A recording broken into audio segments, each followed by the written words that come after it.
Hello, this is Mark Henry, author of Dancing with Energy, Healing Magic, and Mysticism, here to talk to you more about the occult and the paranormal.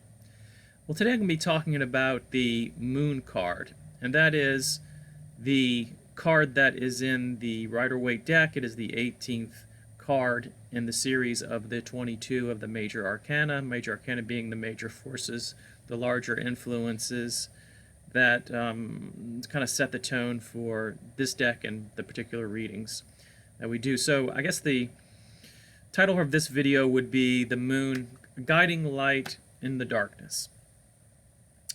But before I begin talking more about the Moon card, I want to mention something that I mentioned in the last tarot video, which was about the Tower card, and that is you want to not read the Moon card or any other of the major arcana in isolation from the other cards. And that is something that could be tempting because they usually have pretty high symbolism and evocative power when you look at it. So I encourage you that when they come in, look at the other cards, and because they can have a minimizing or maybe a maximizing effect on it. You also, of course, will want to understand when you're doing the spread, what is the context based on where that card is in the spread, so you'll know how to interpret it correctly. And of course, keep the question in mind that the querent, or the person who is wanting information about what is the topic of the reading, so that you can interpret it according to that. Because something like the moon could mean one thing if you're talking about finances, and it could mean something else if you're talking about another issue. So remember to keep that in the back of your mind. So let's begin. So this is the Moon card.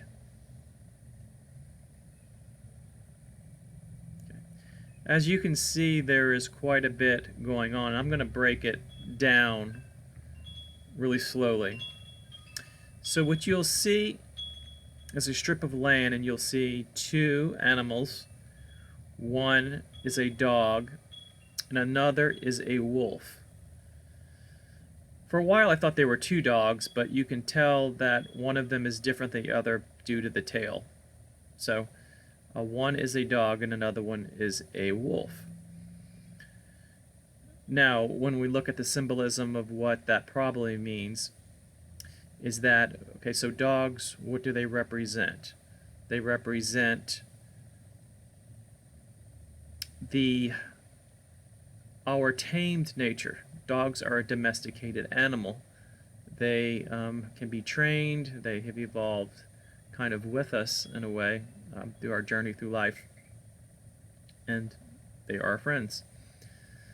On the other hand, there is the wolf, which is usually in the wild, and that represents more of our untamed mind, and in this specific card, our unregulated emotions. So you have the yin and the yang, you have the tamed and the untamed, right there on the strip of land. So what else do we see? We see in the last video with a tower card, there was one tower, and here we have two. The tower and the tower card from the last video was being struck down by the heavens with lightning. Now here we have two towers, and they are not on land. Where are they? They're in the water, which is significant. So we have two representations of stability, but the stability isn't on land, which would be more, I guess, the outer and conscious mind and our everyday awareness. Instead, they're in the water. Now the water, we can talk for days about what water means. We think about the water as an element. We use it in magic. We use it as part of representing, the corners, the symbolism. As a general rule, water represents our emotionality, usually the stirrings of our unconscious mind. The deeper aspects of us, again, seas, oceans, they have quite a bit of depth usually. Now, what's happening whenever you're interpreting these cards? Remember that everything kind of means something, and it was intentional. So, what's happening in the water? Well, there are ripples or waves. So, what does this suggest? If the water represents emotions and emotionality, that there are some rises, there is some emotions coming up. It's not flat. It's not exactly peaceful. Okay. So we have on the bottom we have a crustacean. I've read some say it's a crawfish coming out from the water,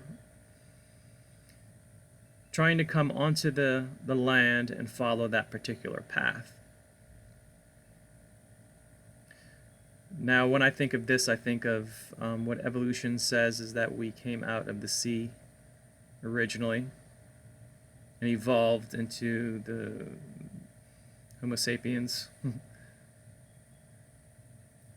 So if we're talking about this card representing a lot of mind stuff, emotionality, then we see our earliest nature gaining awareness, about to come to land, but still with being in the water itself. Now, the biggest part of this whole picture is the moon. That's the title of the card. So the moon shines a light, but the moon does not have an inherent light. It's a reflection of the sun's light, which is why when this card comes up, one of the first things to consider is illusion. Illusion being something appearing one way but actually being another. Sometimes you can look at something and your eyes will play trick on you, and it'll be like an optical illusion, seeing things far away and it looks one way and it's actually another. And we see the moonlight shining down. It's suggested in this card that it's nighttime, but if this whole card was black, you wouldn't be able to see anything. So it's suggested that it's nighttime, and that path is dimly lit by the moonlight.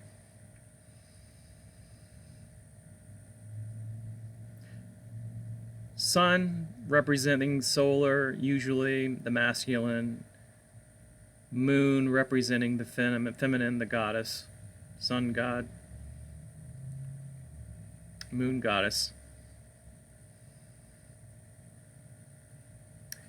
We think of, again, our language, and this is kind of an old language, but with the moon, there was a time when someone was having a mental illness, people would say that they're suffering from lunacy, again, lunar, or them being a lunatic.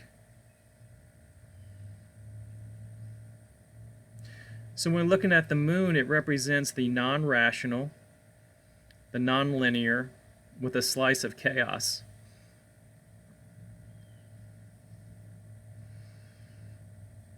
So if we were to really look at, in general, what do most card readers interpret with the moon card?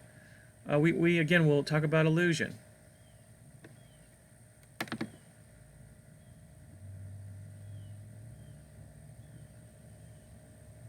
talk about illusion.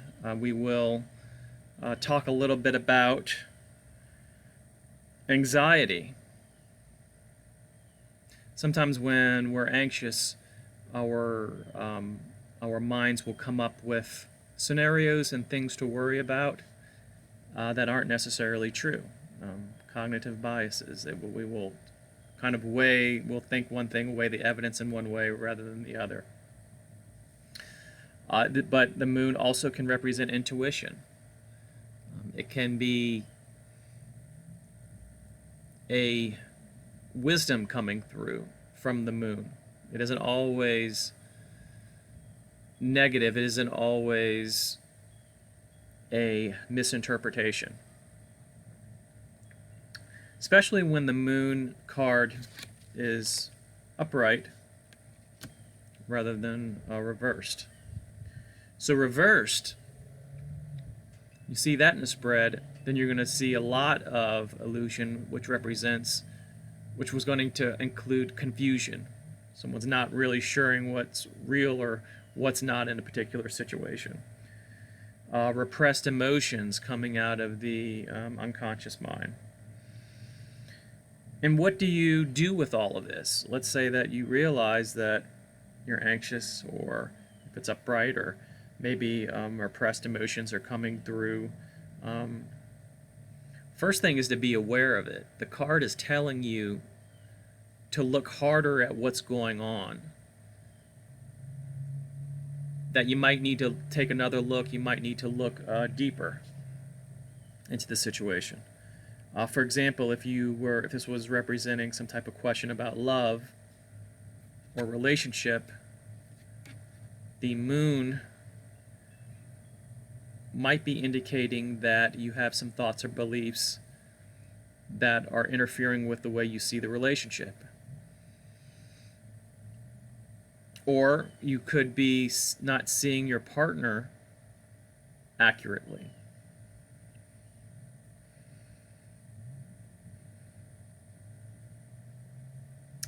So again, it depends on what's the context, the question of what you're looking for.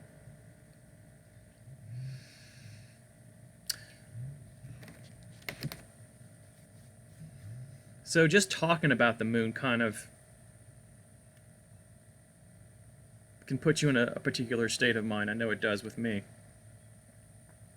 And that is because a lot of these major arcana cards represent archetypal type of ideas.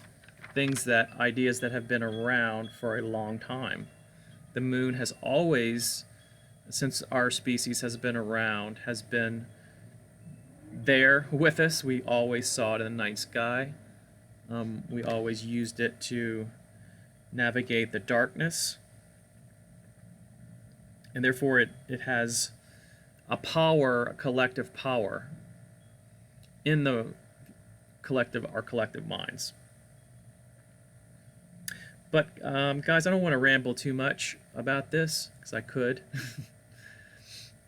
So I encourage you to like and subscribe to this channel. If I get quite a bit of comments and all this type of stuff, that'll give me an indication to do maybe another video on moon magic, because there's a lot to be said about that. And also I'll put links at the bottom if you're interested in my videos and extra material on Patreon. I sometimes put the second halves of some of the videos that I've already done. And the second video on St. Cyprian, I've done one on Hecate. I've done extra ones on Saint Expedite. So sometimes I'll even do altar work and show exactly what I do, in case you want kind of extra ideas about how to actually go about working with some of these entities. So in any case, I will talk to you later, and I hope that you have a good weekend. Bye-bye.